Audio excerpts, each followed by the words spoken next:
packing. Itchy finger, trigger happy. Try to trap me, being rap. Bonjour à tous, soyez les bienvenus pour un téléfoot un petit peu spécial vraiment parce que nous accueillons avec beaucoup de plaisir Patrick Proisy, le président du Racing Club de Strasbourg, qui n'est pas venu seul puisque à ses côtés se trouve José Luis Chilavert. C'est une star mondiale du football. Il va participer bientôt à son premier match avec le Racing Club de Strasbourg. Et nous sommes très heureux que sa première visite dans un studio de télévision à Paris soit pour nous. Pascal, c'est un grand honneur. C'est vrai, Patrick, vous avez réalisé un coup magnifique, car José Luis est sûrement l'un des meilleurs gardiens du monde. Pourtant, il y a eu quelques petites remarques en interne ou en externe. Alors, est-ce que ça ne vous a pas étonné, finalement ? Je pense que ces remarques auraient effectivement pu ne pas exister parce que je crois que d'abord il est important de bien accueillir José Luis Chilavert. Il faut préciser par ailleurs que ça n'est pas simplement un joueur qui va faire la différence, donc on a besoin de tout le groupe. Maintenant, la raison pour laquelle il était impossible de prévenir les joueurs, c'est qu'en fait le transfert s'est fait en deux temps. Il y a eu un premier temps où on a eu l'accord de José Luis Chilavert et un deuxième temps où il a fallu négocier avec le club de Vélez Sarsfield qui ne souhaitait pas le laisser partir. Et cet accord ne s'est fait que mardi soir, donc on ne pouvait absolument rien dire aux joueurs avant. Malheureusement, l'information est sortie d'Argentine le dimanche. Alors José, j'ai une question qu'on n'a pas l'habitude de poser à un gardien.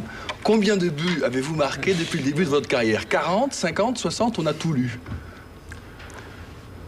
C'est d'abord un très grand plaisir d'être ici avec vous et avec tous les jeunes autour du plateau. En 20 ans d'expérience, j'ai marqué 59 buts. Alors tout au long de l'émission, on va bien sûr revoir des images de votre carrière. Et on a choisi, José, de démarrer avec un match très important pour le Paraguay. C'était la rencontre qui opposait durant la Coupe du Monde de football le Paraguay au Nigeria, au Stadium de Toulouse. Vous vous souvenez très certainement de ce match avec les deux buts marqués par le Paraguay. On voit des images de joie. C'était un grand souvenir pour l'équipe du Paraguay. C'est le plus grand moment du football paraguayen. Oui, le meilleur moment de l'équipe parce qu'il fallait que l'on gagne pour être qualifié et on avait déjà réussi avec l'Espagne. J'étais très heureux de revenir en France. Le meilleur football pour moi, c'est la Coupe du Monde. Et donc, c'est vraiment très important. En plus, hier, on est retourné à Toulouse. Vous avez été élu meilleur joueur de la Coupe du Monde par la FIFA en 98. Êtes-vous toujours aussi fort qu'en 98? Alors, je suis très fort parce que aujourd'hui j'ai beaucoup d'expérience et maintenant on gère les matchs tranquillement. Alors Patrick, une question pour vous. Est-ce que la réussite de Mondragón à Metz a influencé votre choix? Oui, je pense certainement. Je crois que le FC Metz, depuis des années d'ailleurs, a un recrutement très spécifique, toujours de viser un très bon gardien. Lionel Letizy était avant Mondragón le gardien de FC Metz. Et je crois que c'est très important pour stabiliser une défense d'avoir effectivement un gardien qui donne confiance à tous ses coéquipiers. Je crois que ça part de là. Bon, à partir du moment où on avait eu la possibilité de pouvoir faire appel à un joueur de l'expérience de José Luis, je crois que c'était très important pour le Racing Club de Strasbourg de ne pas rater cette opportunité. José Luis Chilavert, vous êtes réputé pour votre jeu au pied, vous êtes un gardien original, vous marquez beaucoup de buts. J'ai lu que ce travail du jeu au pied, c'est venu en 1986, après la Coupe du Monde au Mexique, avec Bora Milutinovic. Vous avez une vingtaine d'années, et au départ, c'est des petits paris, on parie des boissons, et c'est vraiment comme ça que c'est venu? Oui, c'est vrai, ça fait 20 ans que je joue du football, depuis 15 ans en première division et toujours titulaire. Mais comme je l'ai dit, à partir de 93, j'ai commencé à tirer les coups de pied et arrêter, mais c'est des heures de travail pour être gardien but et également 45 minutes pour les coups arrêtés. Je crois que tous les jeunes ont la possibilité de le faire. Si quelqu'un veut dépasser son rival, eh bien, il faut travailler dur. Est-ce que vous allez tirer les coups francs ou les pénaltys cette saison? Écoutez, dans le cadre du jeu, je crois que chaque joueur doit donner le meilleur de lui-même. Si j'ai la possibilité, eh bien, j'en profiterai. Eh bien, écoutez, ce sera l'une des attractions de ce championnat. On vous retrouve dans un instant. Tout de suite, la deuxième division. Nice, le leader, se déplaçait... Non, Sochaux, le leader, se déplaçait hier soir à Nice, devant une faible assistance, 3000 spectateurs. Et c'est Sochaux qui va ouvrir la marque grâce à son buteur maison, Santos. 15e but, Santos est brésilien. 15e but en 18 matchs. Tout le mérite de l'arrivée de ce joueur à Sochaux revient à Jean Fernandez, qui l'avait découvert à l'Étoile du Sahel à Tunis, en Tunisie. Et il l'a fait venir 15 buts en 18 matchs. Nice égalise par l'intermédiaire d'Olagné. Durix, à la 89e minute, va redonner l'avantage à Sochaux, qui croit bien avoir fait le plus difficile et qui croit bien qu'il va s'imposer dans cette partie. Mais les Niçois, dans le temps additionnel, vous allez le voir, regardez la pendule, 93 minutes et 21 secondes. Les Niçois vont égaliser grâce à Romé à la 90e minute. Match nul entre Nice, actuellement en milieu de tableau, et Sochaux, toujours leader de ce championnat. On va en profiter pour voir les résultats de cette 18e journée de D2. Niort écrase Martigues 6 buts à 1. Montpellier fait match nul à Créteil 1 partout. Lorient s'impose à Vasquehal. Regardez les autres résultats. Et on va pouvoir consulter le classement. 4 équipes se tiennent en 1 point en tête. Sochaux premier à égalité avec Niort, 35 points. Derrière à 1 point Montpellier et Lorient. Dans le bas du classement, Cannes, Ajaccio et Angers sont actuellement en position de relégable et en bonne position de relégable, puisqu'ils ont 5 points de retard tous les 3 sur le premier non relégable. On ne jouait pas en national ce week-end et pour cause, c'était le 6e tour de la Coupe de France. Des surprises, Saint-Omer, CFA2 élimine Valenciennes nationale 3 buts à 1. Au total 11 cartons jaunes et 3 rouges. Saint-Omer est entraîné par Didier Popiel, qui a été l'adjoint de Lozano à Calais, oui il faut le dire. Autre exploit, le Valois CFA élimine le Racing national 1-0. Le score fleuve du week-end, Clermont 18-0 contre BC, club de district. À l'extérieur. À l'extérieur. Bien, on va passer maintenant à la présélection du 11 d'or. On avait vu la semaine dernière les meilleurs gardiens du monde, dont José Luis. Eh bien, on va voir maintenant les défenseurs, toujours en compagnie de Fabrice David. L'éternelle jeunesse de Jocelyn Angloma, 35 ans, toujours aussi enthousiaste, il se bonifie avec l'âge. L'an passé, il a disputé 60 rencontres, dont la finale de la Ligue des Champions avec le FC Valence. Jouer au football me fait plaisir, sur le terrain je m'amuse, dit-il. Angloma, le Guadeloupéen, a défendu les couleurs de Rennes, de Marseille, du Paris Saint-Germain, du Torino. Il terminera sa carrière en fin de saison à Valence, dont le style de jeu est l'un des plus pétillants, les plus séduisants du continent européen. Valence est bien sûr qualifié pour le prochain tour de la Ligue des Champions 2000-2001.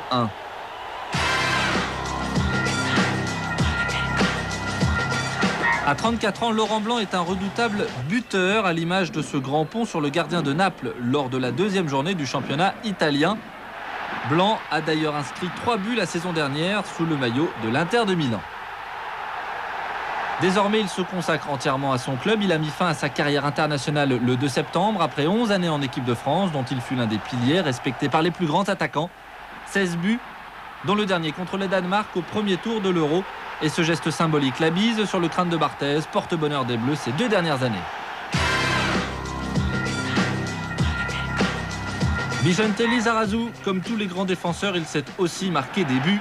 4e saison au Bayern de Munich, 2 titres de champion d'Allemagne, finaliste de la Ligue des Champions 1999. Lizarazu est l'un des rares défenseurs de très haut niveau qui mesure moins d'1,70 m. Il compense sa taille moyenne par sa puissance, sa vitesse de jambe, son tempérament. Le Basque semblait très ému devant le trophée du championnat d'Europe. Alessandro Nesta joue dans le meilleur club d'Italie actuellement, la Lazio de Rome, champion, vainqueur de la Coupe la saison dernière et de la Coupe des Coupes un an plus tôt. Nesta, né à Rome, est l'idole des supporters de la Lazio, son club formateur dont il est désormais le capitaine. À 17 ans, il débute en première division avant d'intégrer à 20 ans l'équipe nationale. À 24 ans, l'Italien est déjà très expérimenté.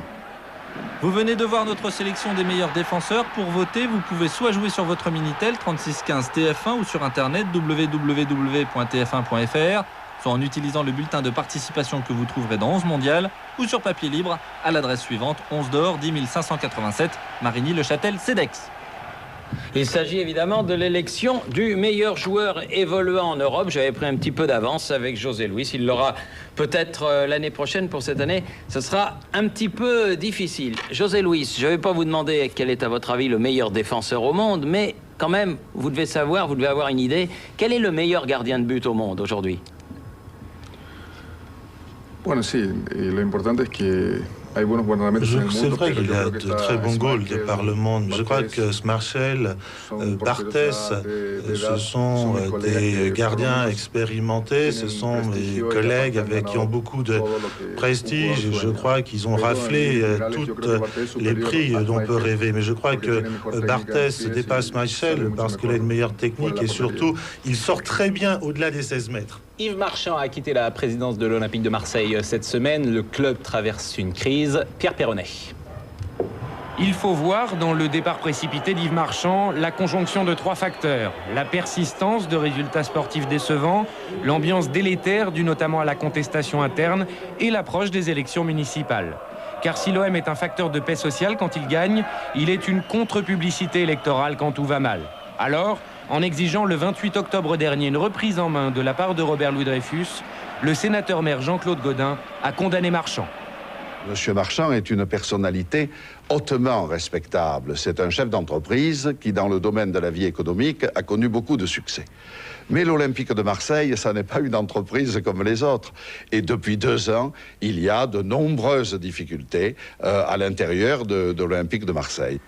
Ce départ ne constitue pourtant que l'amorce d'un ménage plus profond. C'est une contrepartie au départ prévisible du directeur sportif Marcel Dib et du manager sportif Éric Dimeco, proche du maire, 2 fers de lance emblématiques de la contestation interne. Il faut que la plupart des personnes qui sont à l'OM soient au service de l'OM et pas le contraire. Je pense que c'est important que certaines personnes prennent en considération ce que je viens de dire et qu'ils se mettent à réfléchir s'ils apportent vraiment à l'Olympique de Marseille. Assainir l'ambiance, telle est donc la mission récurrente dont Robert Louis Dreyfus se chargera lui-même. Son retour en première ligne est la seule information viable d'une semaine durant laquelle on annonça notamment qu'après avoir jeté son maillot, Éric Cantona était en passe de revêtir le costume de manager général de l'OM. Plus simplement, l'organigramme du club pourrait s'alléger et Louis Dreyfus se contenter d'une garde rapprochée restreinte. Les joueurs, eux, ont affiché une certaine désinvolture. De toute façon, leur mission ne change pas, vaincre pour remonter le club et apaiser la ville. Et dans cette atmosphère difficile, hier soir au Vélodrome, Marseille-Rennes, Romain Delbello. L'Olympique de Marseille est sur un volcan. L'OM n'a plus gagné au stade Vélodrome depuis le 26 août dernier et la pression monte autour de Robert Louis Dreyfus. L'arrivée de George Weah pour l'instant n'y change rien. Situation délicate pour l'équipe dirigeante. Ici Éric Dimeco et Marcel Dib. Au moment donc de recevoir Rennes, une formation également à la recherche d'un certain équilibre et qui est la première à se mettre en action sur ce coup franc d'Escudier, dégagement de la tête. César reprend de voler, un geste superbe qui trouve la barre transversale en signe d'alerte. Une balle touchée tout de même par Trévisan sur la trajectoire. La réaction olympienne ne tarde pas, 7e minute, centre de Blondeau, repris de la tête par George Weah. Bernard Lama doit se détendre pour mettre en échec la tentative du Libérien. Et au ralenti, c'est net, le ballon prenait le chemin des filets. Mais le gardien rennais n'est pas débordé de travail dans cette première mi-temps. Tout juste doit-il être vigilant sur ce retourné de George Weah, encore une fois. Mr George qui assure le spectacle, mais sans réussite. Marseille qui joue brouillon, Rennes qui prend petit à petit confiance. 35e minute, une offensive bretonne qui se développe côté droit avec Diatta pour Chapuis à la limite du hors-jeu. Centre de l'attaquant rennais, c'est trop haut pour Lucas mais pas pour Delahaye qui arrive lancé et reprend de voler pour tromper Trévisan. 1-0 pour Rennes. Action rondement menée avec Camara en bas de l'écran qui couvre le départ de Chapuis. Centre instantané, quasi parfait pour Philippe Delahaye qui devance Blondeau. Le défenseur marseillais touche même peut-être le ballon. 1-0 pour Rennes. Dur pour Robert Louis Dreyfus qui doit faire face au mécontentement des supporters marseillais. En seconde période, Marcelino rentre pour insuffler un peu de créativité dans le jeu de l'OM. Le Brésilien rapidement dans le coup qui a l'occasion d'égaliser sur ce coup franc, dévié par Bernard Lama, encore présent. Rennes mène toujours 1-0 et résiste aux assauts désorganisés de l'OM. Un OM qui pousse encore dans les arrêts de jeu avec ce long dégagement de Trévisan. Cafouillage, mais George Weah récupère le ballon pour aller battre Bernard Lama. But refusé. Abel Braga ne comprend pas, George Weah non plus. En fait, M. Garibian a sifflé au préalable cette faute de Diatta sur Pouget. C'en est fini, Marseille s'incline 1-0 et le climat s'alourdit encore davantage pour l'OM, aujourd'hui relégable. On s'était dit qu'il fallait gagner ce match à tout prix pour que les supporters soient contents et qu'il n'y ait plus de panique comme il y a eu en ce moment. C'est difficile en ce moment où on est. On aurait préféré accrocher au moins le match nul, mais Rennes a bien défendu, a tenu son résultat jusqu'à la fin. C'est le lot de tous les matchs de première division cette année. Très difficile de s'imposer à domicile. Il suffit d'être bien regroupé derrière pour arriver à prendre en compte. Nous aussi, on a également beaucoup de difficultés pour faire le jeu à domicile et on perd nos matchs. Donc à chaque fois, on dit qu'il faut enchaîner sur les matchs à domicile. On va essayer de le faire, mais bon, ça va être difficile. Et le nom de Bernard Tapie a été scandé hier soir par de nombreux supporters de l'Olympique de Marseille. Patrick Proisy, vous êtes le président du Racing Club de Strasbourg. Avec la société IMG, c'est votre 4e saison. On a le sentiment qu'avec l'arrivée de José Luis Chilavert, c'est votre premier gros coup, vrai ou faux? Oui, sans doute. Oui, je crois qu'on peut le considérer comme ça, même si, encore une fois, au-delà du gros coup, ce qui nous importe, c'est que l'équipe continue de progresser. Quelle idée? Disons que ça fait un moment qu'on est à la recherche d'un joker, que ce joker, on le voulait, je dirais, défensif, et qu'à partir du moment où il nous a été proposé José Luis Chilavert, Claude Leroy et moi-même avons effectivement estimé que c'était la recrue qu'il nous fallait. Défensif et buteur. Oui, et on va suivre du reste tout au long de ce téléfoot la présence qu'a José Luis dans le football d'aujourd'hui. Mais pour l'instant, nous allons laisser passer une courte page de publicité et on le retrouve avec vous, Patrick, pour la suite de cette émission. À tout de suite.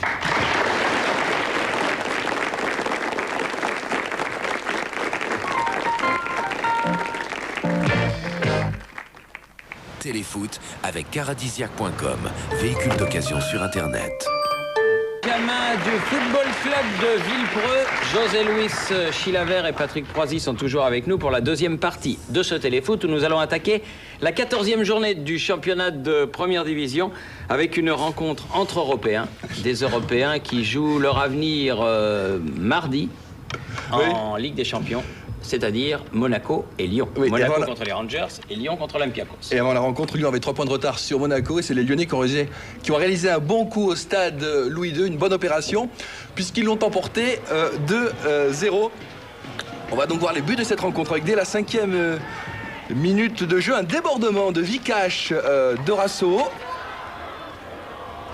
Hop, sur le côté droit, Govou parvient à redresser la course du ballon et à l'arrivée, c'est une belle tête de l'aigle.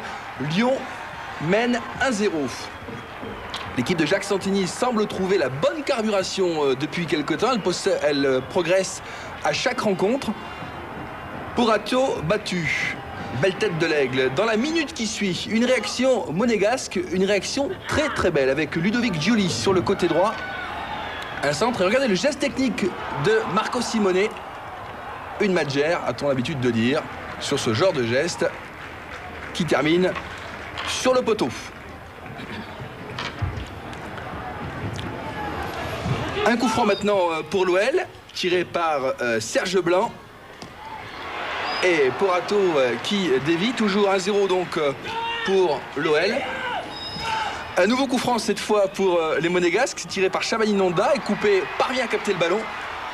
Coup franc bien tiré, bien vicieux à ras de terre. Et puis en fin de rencontre, à 10 minutes de la fin, sur ce corner de l'Aigle, le buteur du début de rencontre, regardez bien, Steve Marley, plus haut que tout le monde, marque son 10e but depuis le début de la saison, 2-0 pour les hommes de Jacques Santini. Et la tête de Marley est vraiment très très belle, regardez. En extension, on a l'impression vraiment qu'il est au-dessus de tout le monde et il l'est. Il parvient à rester dans les airs. 2-0 pour l'OL. On est bien sûr de tout cœur avec ces deux clubs, avec donc Lyon qui jouera contre Olympiakos mardi. Une place en Ligue des Champions, 2e tour également pour Monaco. Monaco qui se déplacera donc à Ibrox Park contre les Glasgow Rangers. Et PSG Helsingborg, ce sera mercredi sur notre antenne. Nous, ça ne sera pas de la tarte pour les Rangers. Chez eux. Pour Lyon non plus d'ailleurs. Non, c'est vrai. On va voir maintenant la rencontre qui opposait le leader, c'est-à-dire le Paris Saint-Germain, qui était leader avant cette journée et qui se rendait à Auxerre. D'habitude, les Parisiens réussissent bien en Bourgogne. Ils ont, au cours des derniers matchs, partagé les victoires avec les hommes qui étaient à l'époque ceux de Giroud, qui sont ceux maintenant de Daniel Rolland. Mais dans ce match, Auxerre va dominer la rencontre pratiquement du départ à l'arrivée, se créant de multiples occasions et sollicitant un Lionel Letizy des grands jours qui a arrêté moult occasions de l'attaque et du milieu de terrain de l'équipe auxerroise. On a beaucoup vu Les attaquants, orchestrés par le nouveau venu, l'ancien joueur de l'équipe bourguignonne Saïb, et toujours Letizy qui longtemps, très longtemps, face à Guy Varche, face à Saïb, José Luis apprécie en connaisseur. Repousser l'échéance. Espectacular, la parte llegó muy bien. Es una parada fenomenal. L'un des tournants du match. Tainio, blessé, sort et Olivier Capot, international espoir, rentre. Il sera le grand bonhomme de cette partie. Olivier Capot, après que les Parisiens se soient créé une belle occasion par Christian, qui manque le cadre. Toujours 0-0, mais ça n'est pas cher payé pour les Parisiens qui sont dominés en cette première mi-temps par une équipe bourguignonne qui retrouve ses automatismes.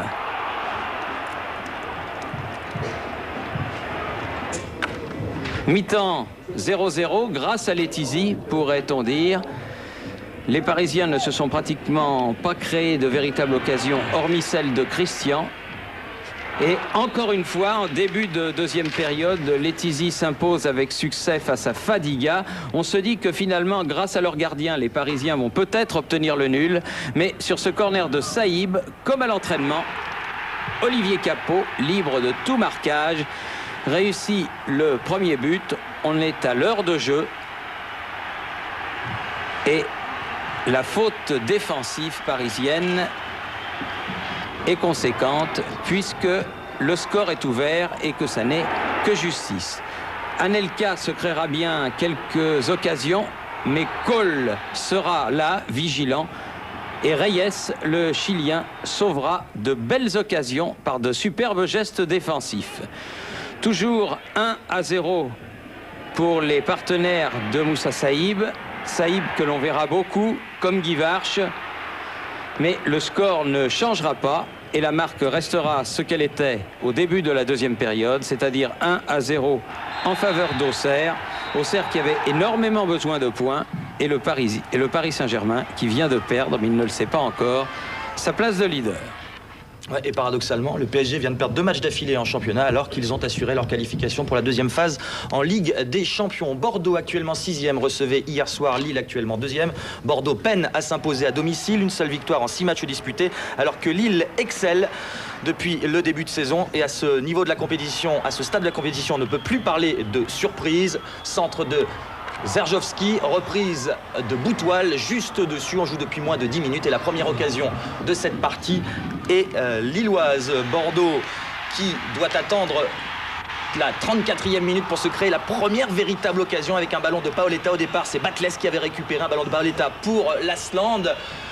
Le geste de l'Asland est parfait. En regardant image par image, on s'aperçoit que le ballon a rebondi et c'est ce qui explique que cette balle est passée au-dessus. Les Bordelais encore avec Batles qui enchaîne, superbe.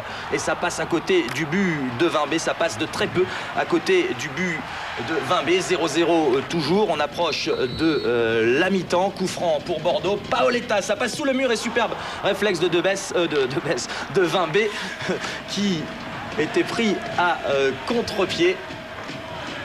À la mi-temps 0-0 et il pleut dru sur Bordeaux. Seconde période, les Girondins qui tentent de faire la différence. La reprise de l'Asland, la parade de Vimbé. Les Girondins qui poussent, les Girondins privés de Christophe Dugarry, suspendu après son expulsion au Parc des Princes dimanche dernier. Ces deux équipes restent sur 6 matchs sans défaite dans ce championnat. Appel de Bonicel, côté gauche en retrait pour Legwinski, c'est bien joué.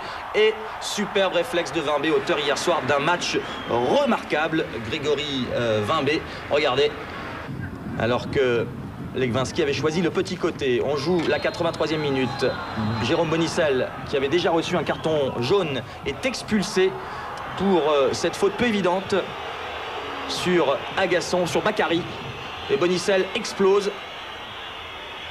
S'estimant victime d'une injustice, il explose et on va revoir cette faute. Ça va très vite, mais à l'évidence, le joueur joue le ballon. Toujours est-il qu'il reste moins de 10 minutes dans cette partie et les Bordelais sont réduits à 10 face à des Lillois au complet. Des Lillois qui à la 91e minute de la tête par Bakary ont l'occasion de prendre l'avantage. Ramé s'est interposé 20 secondes plus tard. Le contre bordelais sur la droite, on retrouve François Grenet qui va centrer. Vimbé, Paoletta, le ballon qui rôde dans la surface, la slant, c'est superbe, et encore Vimbé qui repousse, et la reprise de Fainduno, la victoire de Bordeaux 1-0. Fainduno, l'homme début décisif, l'homme début en fin de match, on l'avait vu lorsque Bordeaux avait été champion de France, on l'avait vu également l'an passé en Ligue des Champions contre Willem II, il avait marqué pendant le temps additionnel. Mais regardez, Paoletta apparemment ne touche pas le ballon de la main sur ce centre, mais il y avait intention, et l'arbitre monsieur Leyec aurait très bien pu siffler. Les Lillois d'ailleurs se plaindront à la fin du match. Bordeaux s'impose, Bordeaux remporte sa 2e victoire cette saison à domicile en 7 matchs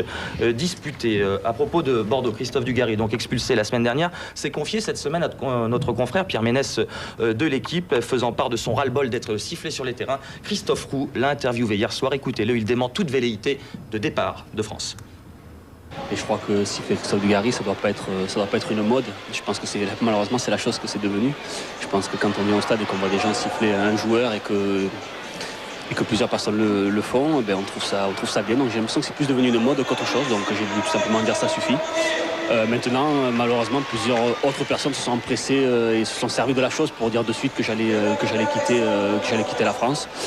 Pour l'instant, c'est absolument pas d'actualité. Je suis bien à Bordeaux, je suis bien chez moi. Je suis heureux d'être ici parmi mes coéquipiers. Eh bien, c'est une bonne chose pour le foot français. Bordeaux, c'est votre prochain adversaire. Dernière victoire de Lens lors de la 6e journée face à Auxerre. Ça faisait un moment que les Lensois n'avaient plus gagné. Lens-Bastia hier soir à Bollaert avec Pierre Perronnet.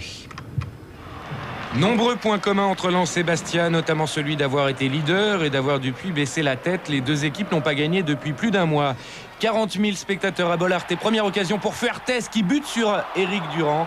Fuertes de retour de blessure. Antonetti a titularisé Piocel, mais les Lensois en l'ascendant.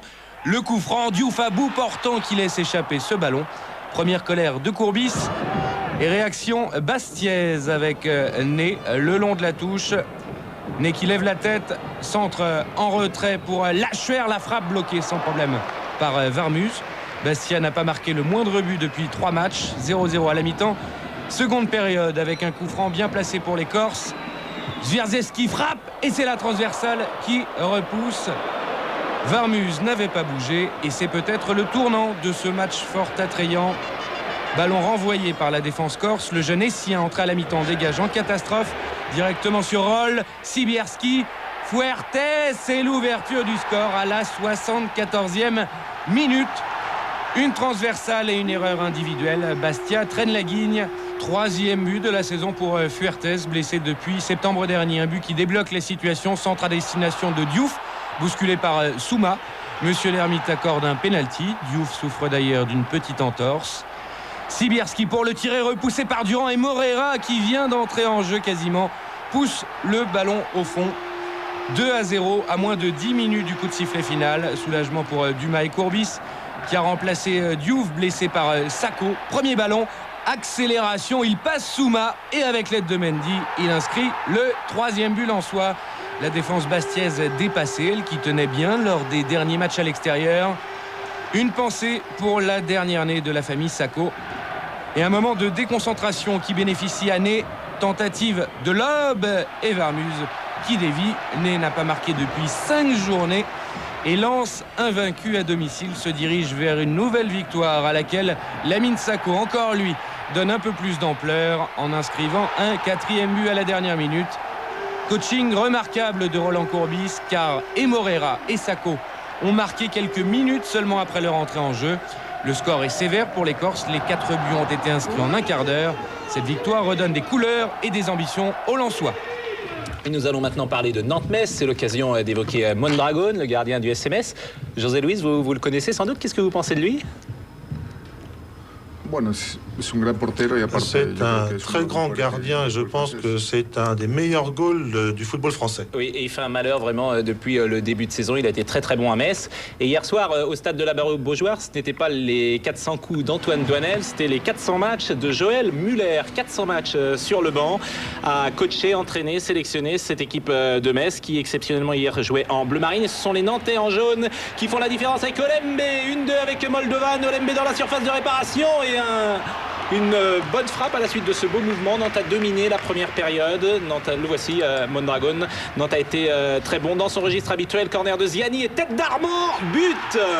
Et là, José Luis, je vais vous demander si le gardien n'est pas gêné parchemelle son défenseur pour récupérer ce ballon. Qu'est-ce que vous en pensez? C'est difficile de juger parce que parfois c'est effectivement le défenseur jeune, mais il est important que le joueur ne puisse pas donner de la tête librement. Bonsoir au président Simonet, qui est un habituel visiteur de la Beaujoire. Et en deuxième période, ça va mieux pour Metz, dominé en première période, mais bonne frappe ici de Baticle et c'est Gillet qui a fait un super match hier soir, sûrement l'un des meilleurs Nantais avec Armand et Olembe. Gillet donc qui a sauvé pratiquement sur la ligne. Baticle, on va chercher devant Skatchenko, c'est Fabry qui a glissé. Skatchenko entré en jeu et bonne parade de Michael Landreau. José Luis devant Skatchenko. Excellente parade, il a bien supporté la pression et il a réussi à repousser le ballon. Et Michael Landreau, c'est un jeune gardien qui monte, équipe de France Espoir. Une de la 90e minute entre Olembe et Ziani. Et à vos ordres, mon général, but de Olembe qui marque son 3e but de la saison. 2 passes décisives de Ziani, une sur corner et une ici. Un bon Nantes et Nantes l'emporte logiquement, on peut dire, face à Metz 2-0. On a eu quelques moments difficiles, bon, on a fait quelques bonnes phases aussi. Et puis bon, je pense qu'on mérite peut-être pas de marquer le deuxième but, mais sur l'ensemble du match et des actions qu'on a pu se créer, je pense que le 2-0 est quand même mérité. Et Sylvain Armand est donc l'une des révélations. Personne ne le connaissait il y a encore 3 mois. Il est maintenant titulaire au poste d'arrière latéral gauche à Nantes. Saint-Etienne actuellement en position de relégable puisque 16e accueillait 3 hier soir au stade Geoffroy-Guichard. Curiosité, depuis à chaque fois qu'elles se sont rencontrées à Geoffroy-Guichard, les deux équipes ne se sont jamais séparées sur un match nul. Ça promettait donc des buts. Philippe Pouet était sur place. Pour se sauver de la zone rouge, les Stéphanois doivent gagner face à 3 et pour cela, ils doivent faire toujours sans Aloisio. En revanche, ils peuvent compter sur leur autre Brésilien, Alex. Dès la 5e minute, c'est lui qui va ouvrir le score. Centre de Potillon, tête de Sanchez, Hurtebise, reprise d'Alex, 1-0 pour les Verts et 7e but de la saison pour Alex. Sur celui-ci, il a été bien aidé par le gardien troyen. Tony Hurtebise relâche le ballon, Alex ne lui laisse aucune chance.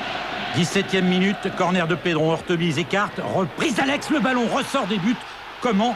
Pour Alex, c'est Dubrac, un joueur de champ, l'a empêché de rentrer. Tochak essaie de convaincre le juge de touche et les Stéphanois ont raison. C'est bien de la main que Richard Jezierski a smatché cette balle. Il aurait dû y avoir pénalty et expulsion de Jezierski. À la mi-temps, donc un seul but d'avance pour Saint-Etienne. En deuxième période, nouvelle action côté gauche. Centre de Potillon. Hurtebise repousse dans les pieds de Huard. 2-0. Et deuxième but de l'ancien Sedanais depuis le début du championnat. Ce but ressemble au premier. Hurtebise trop court. Et cette fois, c'est Laurent Huard qui est à l'affût. 2 minutes plus tard, réaction troyenne. Ballon mal renvoyé par la défense stéphanoise. Reprise de Boutal. 2-1. Tout redevient possible grâce à Samuel Boutal. Mais le possible ne durera pas très longtemps. 68 secondes exactement. Le temps de retrouver Alex dans ses œuvres. Un dribble, une accélération, un tir. Hurtebise est battu une nouvelle fois. 3-1 et doublé d'Alex. Son 8e but au total. Et curieusement, c'est le 8e qu'il marque du pied. Alain Perrin a fait son deuil de ce match. Alex est irrésistible. Nouvelle démonstration à la 70e minute. Alex a fait le tour de Jezierski avant de se mettre sur son pied droit. C'est imparable. 4-1 et triplé d'Alex. Le Brésilien est le meilleur buteur du championnat avec 9 buts. Performance d'autant plus remarquable qu'il n'a joué que 10 rencontres. Avec lui, les Stéphanois peuvent retrouver le sourire. Je pense qu'on a fait un bon match ce soir et je pense que le travail commence à payer. Donc il faut que ça dure. On va retrouver José Luis Chilavert que la France a découvert, Christian, c'était en juin 98 à l'occasion d'un France-Paraguay à Lens, que nous commentions du reste. Vous pouvez lui poser la question directement. Thierry, quel souvenir gardez-vous de ce match? On vous a vraiment découvert lors de ce 8e de finale de Coupe du Monde. Avec le recul, quel souvenir? Tout à fait merveilleux. Je crois que pour le Paraguay, c'était extraordinaire d'arriver à la Coupe du Monde en France. Un groupe difficile avec l'Espagne et le Nigeria. Tout le monde pensait qu'on allait retourner rapidement chez nous, mais c'est vrai que lorsqu'un groupe est très uni et qu'il a une mentalité, une psychologie très forte, eh bien on va de l'avant. Et nous avons concrétisé le rêve de notre pays parce que le Paraguay à ce moment-là n'était pas connu. Et c'était important donc de continuer cette partie mémorable avec la France après. José Luis, est-ce que vous avez eu l'impression ce jour-là que si la France avait été au tir au but contre le Paraguay, vous auriez pu faire qualifier El Paraguay? Et on va voir les images pendant que vous parlez, Thierry. Vous savez, les pénaltys, c'est une question de chance. Mais il faut bien voir qu'à ce moment-là, il y avait des fans français dans le stade et ils commençaient à partir parce qu'ils ne voulaient plus voir les pénaltys. Bon, heureusement, ça n'a pas été le cas, mais vous savez, dans la vie, souvent, c'est d'avoir de la chance. Cette fois-ci, c'était la France qui a été chanceuse. Et à ce moment-là, j'ai dit à mes camarades qu'on avait tout donné et qu'il fallait être fiers de notre façon de jouer. Nous avions montré que nous étions une grande équipe et que nous avions chuté devant le champion du monde. Après ce match, Fabien Barthez, le gardien français, a déclaré « Si la France avait dû jouer les tirs au but face à José Luis Chilavert, la France se serait fait éliminer de la Coupe du Monde. » Vous le saviez ? Oui, alors effectivement, je savais que Fabien avait dit cela. Vous savez, Fabien et moi, on se comprend. C'est quelqu'un qui connaît bien le jeu et il sait que lorsqu'on arrive au pénalty, vous savez, c'est très psychologique. Il sait que psychologiquement, moi, je suis très fort, mais bon, ils ont eu de la chance. La France a organisé la Coupe du Monde et elle a gagné. Et ça, c'est une image très très forte, hein, lorsqu'on vous voit venir relever tous vos partenaires. C'est peut-être pour ces qualités-là, d'ailleurs, que Patrick Proisy vous a engagé. Peut-être voulez-vous qu'il relève l'ensemble de l'effectif strasbourgeois comme il l'a fait ce jour-là ? Moi, je pense que le rôle de José Luis, au-delà d'un gardien de but, effectivement, est de booster un petit peu l'ensemble de l'équipe. Je crois que chaque joueur de Strasbourg doit être heureux et fier de voir José Luis Chilavert venir jouer à Strasbourg parce qu'ils seront tous meilleurs simplement au contact d'un joueur comme ça. On manque un petit peu de confiance aujourd'hui. C'est justement vers ce type d'objectif qu'on se dirige aujourd'hui. C'est toujours bon quand une star mondiale arrive dans le football français, n'est-ce pas ? Bernard Morlino a écrit un très joli livre qui s'appelle Manchester Memories au Castor Astral. Les supporters de Manchester peuvent le lire et les autres aussi du reste. C'est littéraire, hein, la tirée. Oui, mais c'est formidable. Un journal qui vient de sortir, Les légendes du foot, c'est le numéro 2 avec un close-up sur le Racing Club de Lens, toute l'aventure du Racing Club de Lens d'aujourd'hui et d'hier. Et puis, enfin, la une de France Football de mardi.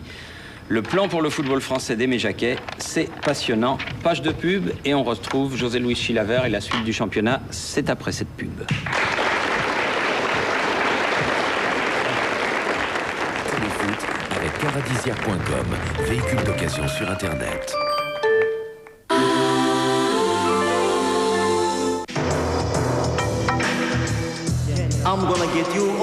Le parfum pour homme d'Hugo Boss.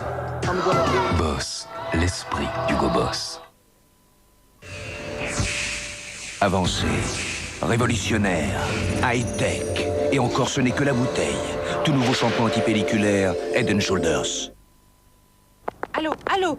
Ah, je craque. Encore cassé. Un autre vite. C'est Simone. Pas de panique. Aujourd'hui, pour vite trouver un nouveau téléphone portable au meilleur prix, allez sur ibazar.fr. Achetez le mien, le mien. Avec plus de 150 000 objets en vente sur iBazar, vous allez bien trouver. Alors qu'attendez-vous ? www.ibazar.fr. Ah oui. J'aime quand ça finit bien.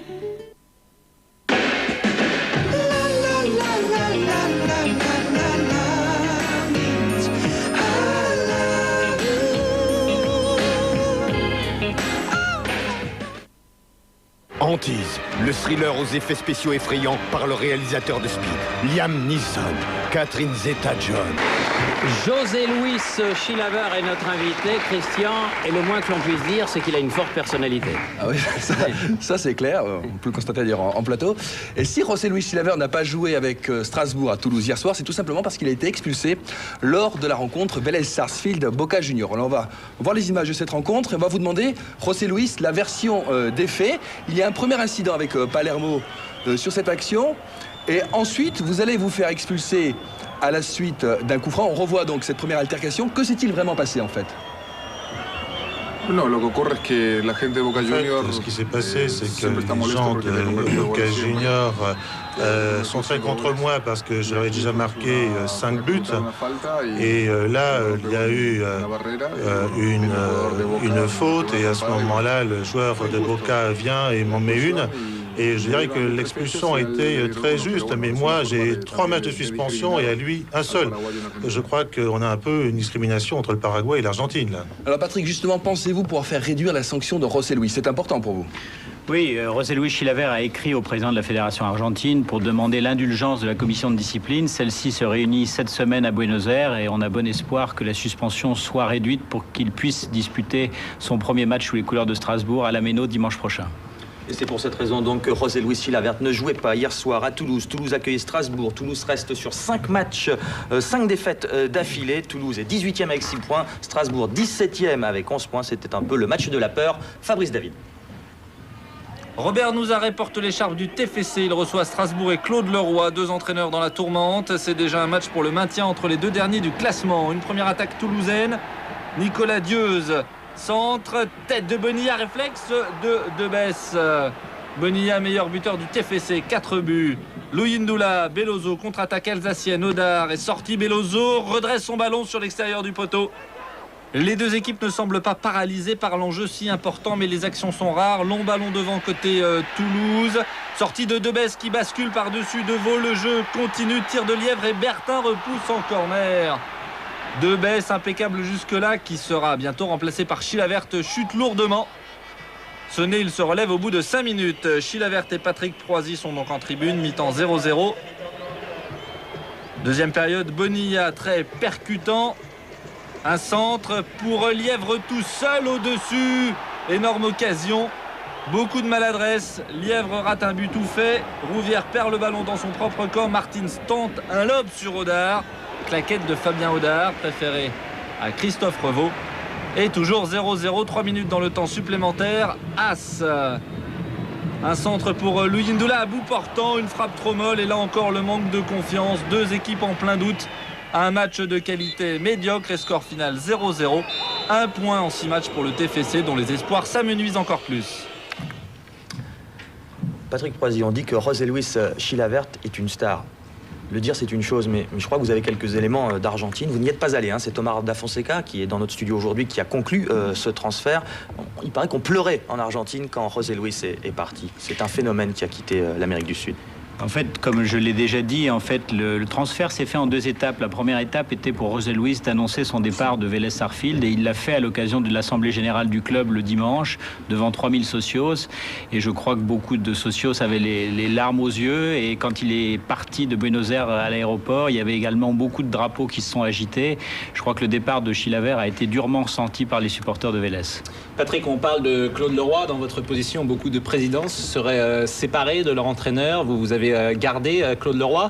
C'est parce que vous avez confiance en lui ou parce que les indemnités seraient trop chères, indemnités de licenciement? Oui, j'ai lu ça. Bon, vous savez, je crois qu'au niveau des entraîneurs, la règle est très simple, hein. Ils sont sous contrat CDD, contrat à durée déterminée. Donc, quand ils sont licenciés, ils touchent leur salaire jusqu'au bout de leur contrat. C'est normal. Ça s'applique dans tous les cas. Pour Claude Leroy, donc, ça n'est pas la raison pour laquelle je le garde, bien évidemment. C'est parce que je pense que Claude Leroy est un très bon entraîneur. Simplement, il a besoin aujourd'hui de redonner confiance et dynamisme à tout son groupe. Et c'est aussi une des raisons pour lesquelles on a pensé que la meilleure solution serait de faire venir un déclic de l'extérieur. Et alors, dans le groupe, justement, il y a Thierry Debesse, qui était gardien, qui est toujours d'ailleurs gardien de but. Que va-t-il devenir ? Écoutez, Thierry Debesse, on souhaite vivement qu'il puisse rester à Strasbourg. Je crois que Thierry Debesse est un très bon gardien. Bon, il a eu peut-être une période un petit peu difficile parce que sa défense ne l'a pas toujours bien couvert, en particulier à la Méno. Je crois qu'il est important pour un gardien de but d'acquérir de l'expérience et de la maturité. S'il souhaite, encore une fois, continuer à jouer, bon, peut-être faudra-t-il le prêter parce que nous avons avec Christophe Egiman également un très bon troisième gardien. Donc, quelque part, aujourd'hui, on a un petit peu l'embarras du choix. José Luis, on en vient au feu d'artifice final vous concernant. Stéphane Paroyel et Arnaud Chapard ont sélectionné vos plus beaux coups francs et franchement, on s'est régalé. On va les voir ensemble. Ces coups francs, alors il y en a avec le Paraguay, il y en a avec Vélez Sarsfield, là c'est face à l'Argentine. Contre Argentina, devant 70 000 personnes. Et contre Argentine, devant 70 000 personnes, c'était éliminatoire. Alors vous vous entraînez beaucoup? Oui. Oui, je fais à peu près 8 coups arrêtés par jour ou 120 si je ne suis pas trop fatigué. C'est la meilleure façon pour pouvoir marquer.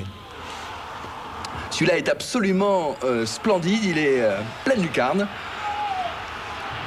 Du gauche, toujours du gauche, bien sûr. Et alors, vous voulez tirer à gauche ou à droite du terrain, peu importe.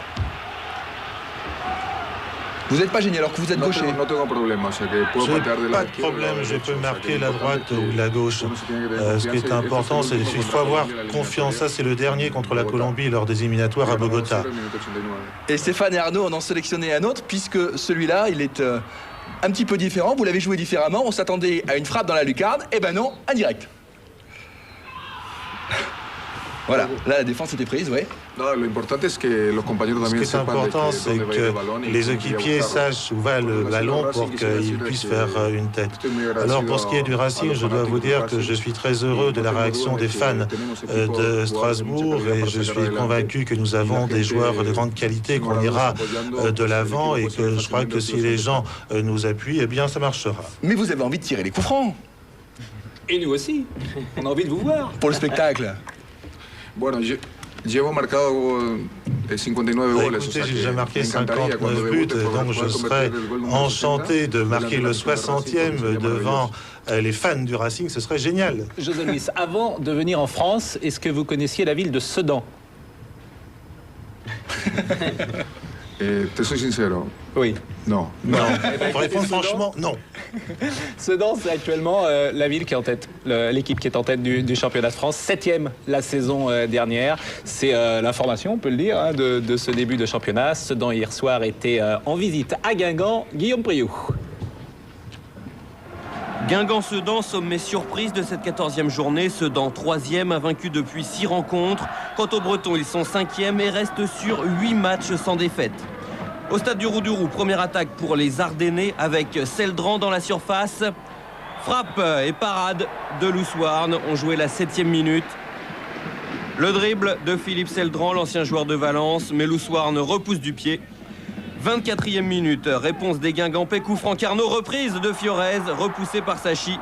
La défense sedanaise se dégage comme elle peut en corner. Fabrice Fiorez, un des hommes en forme en ce moment à Guingamp. Dimanche dernier, il avait inscrit les 2 buts de la victoire à Rennes. Mais ici, sa reprise trouve Nicolas Sachi, toujours 0-0. 40e minute, de nouveau Guingamp à l'attaque sur ce corner. Tête manquée. Et c'est Brognaud qui lance le contre pour Sedan. Sur la gauche, ouverture pour Olivier Quin qu'on voit énormément dans ce match. Centre pour Seldran seul au 2e poteau. Reprise contrée, mais Brognaud est là pour reprendre le ballon. Sedan ouvre le score sur le terrain de Guingamp. Tony Brognaud, le meilleur buteur du championnat belge la saison dernière. Il était au départ de cette contre-attaque ultra rapide et il l'a conclu. Sedan mène 1-0, c'est le score à la pause. En seconde période sur leur terrain, évidemment les Guingampais attaquent pour égaliser sur ce corner. Tête d'Oliveira pressé par Bourdeau. Il manque de tromper son propre gardien. Toujours 1-0. Finalement dans ce match, Sedan maîtrise parfaitement et impressionne même parfois par sa vitesse d'exécution.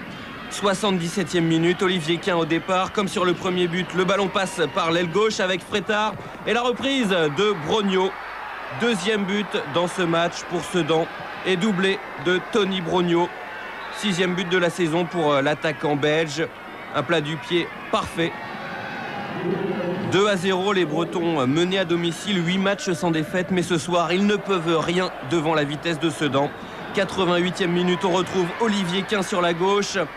Centre pour Ndiefi et 3e but pour Sedan. La joie de Nicolas Sachi et comme sur les 2 premiers buts, Olivier Quin au départ de l'action. Sedan remporte sa 2e victoire à l'extérieur de la saison, son 4e succès en 7 rencontres et surtout, Sedan prend la tête du championnat. La victoire est largement méritée. Maintenant, on profite du fait que les grosses équipes ne tournent pas bien actuellement. On va pas s'enflammer, mais quand même Sedan premier du championnat après 14 journées, je crois que c'est extraordinaire. Maintenant, on va savourer tout ça ce soir, mais comme je viens de dire, vu la prestation, je crois que c'est assez logique. On peut applaudir. Oui, on peut vraiment applaudir. Et Alex Dupont, qui a connu une année extraordinaire l'année dernière avec Guignon, et se retrouve en tête du championnat de première division avec Sedan, c'est tout simplement formidable. Et je pense qu'il faut remonter à la glorieuse époque de Louis Dugauguez dans les années 60 pour retrouver trace d'une équipe des Ardents Ardennais en tête du championnat de première division.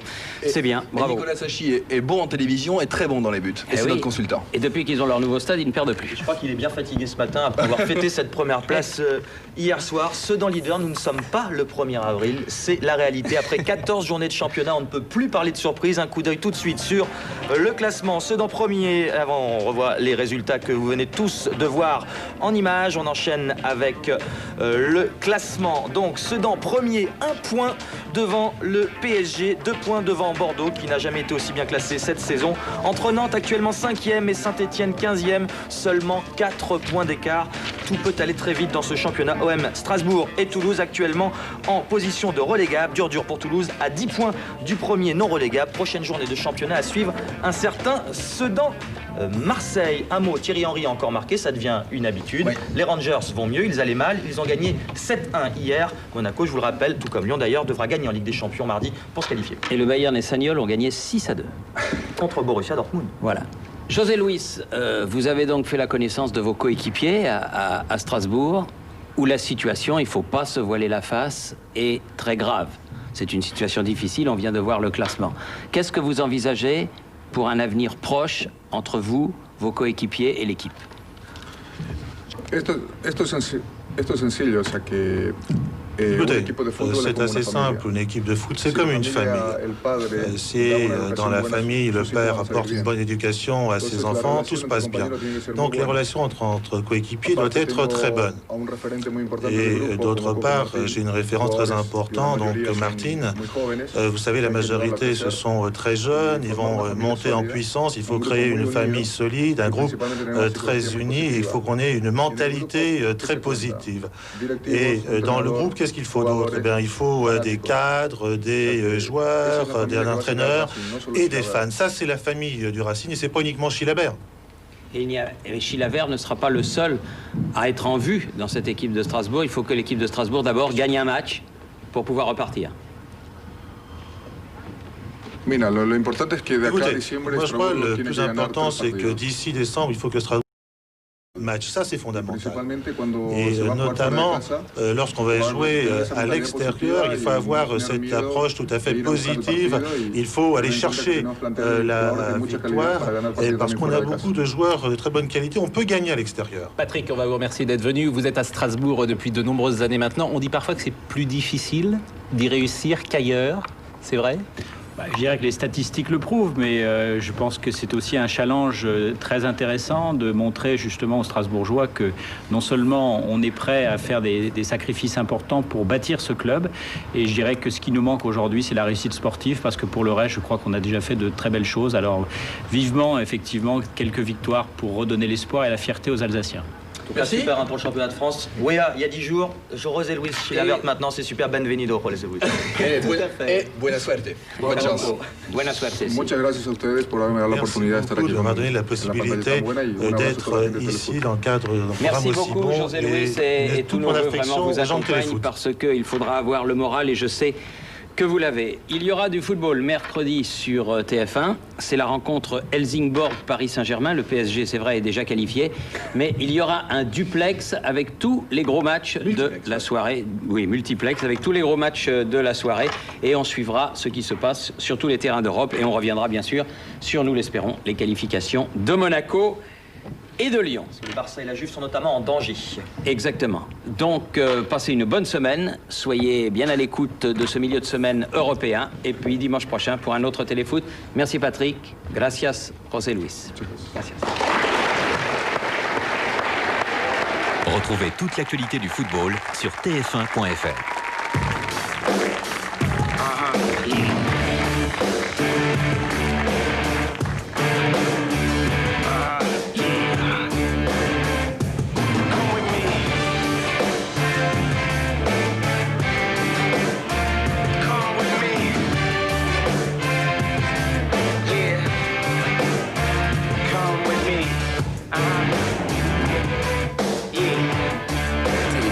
Avec Caradisiac.com, véhicule d'occasion sur Internet.